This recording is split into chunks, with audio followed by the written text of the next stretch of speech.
የአፋር ምድር አዲሱ አልማዝ የሰው ልጅ ታሪክ በጀመረበት በጥንታዊቷ ምድር ከሰማይ የወረደ የሚመስል ፓራዳይስ ተገነባ ቢሏችሁ ታምናላችሁ?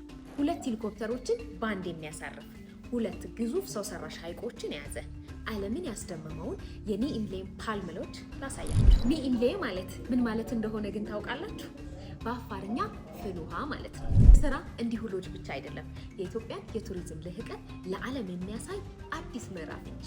የገበታ ለትውልድ ፕሮጀክት አካል የሆነው ይህ ስፍራ ዛሬ በጠቅላይ ሚኒስትር ዶክተር አብይ አህመድ ተመርቋል። ሎጁ ምን ይዟል መሰላችሁ? 62,000 ካሬ ላይ ያረፉ 2 ሰው ሰራሽ ግዙፍ ሐይቆች፣ ተፈጥሯዊ ሰማያዊ አይን ፍል ውሃ መዋኛ፣ 2 ሄሊኮፕተሮችን በአንድ ማሳረፍ የሚችል ግዙፍ ሄሊፓድ፣ 78,000 ሄክታር የሚሸፍን አረንጓዴ ገነት፣ 3.2 ኪሎ ሜትር የሃይኪንግ መንገድና የግል መዋኛ ያላቸው ፕሬዚደንሻል ቪላዎች። ከሉሲ ምድር እስከ ኒኢምሌ ፓልም አፋር ለዓለም አዲስ ስጦታ አበርክታለች። ይህ ፕሮጀክት የግብርናና የቱሪዝም ጥምረት ውጤት ሲሆን ኢትዮጵያን በዓለም አቀፍ ደረጃ ከፍ አድርጎ የሚያሳይ ድንቅ ስራ ነው። ይህ ፕሮጀክት የግብርናና የቱሪዝም ጥምረት ውጤት ሲሆን ኢትዮጵያን በዓለም አቀፍ መድረክ ከፍ አድርጎ የሚያሳይ ድንቅ ስራ ነው። ኢትዮጵያዊ መሆን ኩራት ነው።